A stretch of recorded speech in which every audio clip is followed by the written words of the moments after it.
സർവകലാശാലയുടെ ഭാഗത്ത് ഇനി ഇത്തരത്തിലുള്ള സസ്പെൻഷൻ പിൻവലിക്കൽ പോലെയുള്ള നടപടികൾ ഉണ്ടാകില്ല എന്നുള്ള കാര്യത്തിൽ എന്തെങ്കിലും അല്ല, അങ്ങനത്തെ ഒരു ഉറപ്പ് തന്നിട്ടില്ല. പക്ഷേ ന്യായമായിട്ട് നീതിയായിട്ട് അത് പോവുള്ളൂ.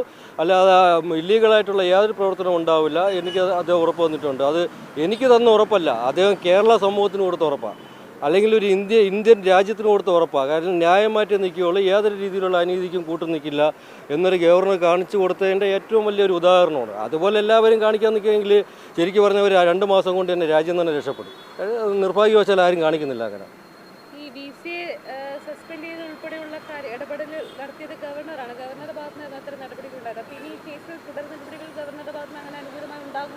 അല്ല, ഗവർണർ എന്നല്ല, അദ്ദേഹത്തിൻ്റെ ഓഫീസിൽ നിന്ന് എന്തൊക്കെ ചെയ്യാൻ പറ്റും അത് രീതിയിൽ ചെയ്യുമെന്നുള്ള കാര്യം എനിക്കൊരു ഉറപ്പുണ്ട്.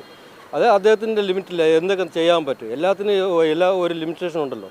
അതുകൊണ്ട് ന്യായമായിട്ട് എനിക്ക് എൻ്റെ കൂടെ നിൽക്കാമോ, അല്ലെങ്കിൽ എൻ്റെ കൂടെ എന്നല്ല, ഈ കേരള സമൂഹത്തിന് ഈ ഉണ്ടായിട്ടുള്ള ഈ നാണക്കേട് അല്ലെങ്കിൽ ഈ ഒരു മാനക്കേട് മാറ്റാൻ പറ്റുമോ ഇല്ല എന്നുള്ളത്, മാറ്റാൻ പറ്റുമോ അല്ല സഹായിക്കാനുള്ളത് പുള്ളി സഹായിക്കുമെന്ന് തന്നെയാണ് എൻ്റെ വിശ്വാസം. അത് ഞാൻ ഉറച്ചു വിശ്വസിക്കുന്നത്.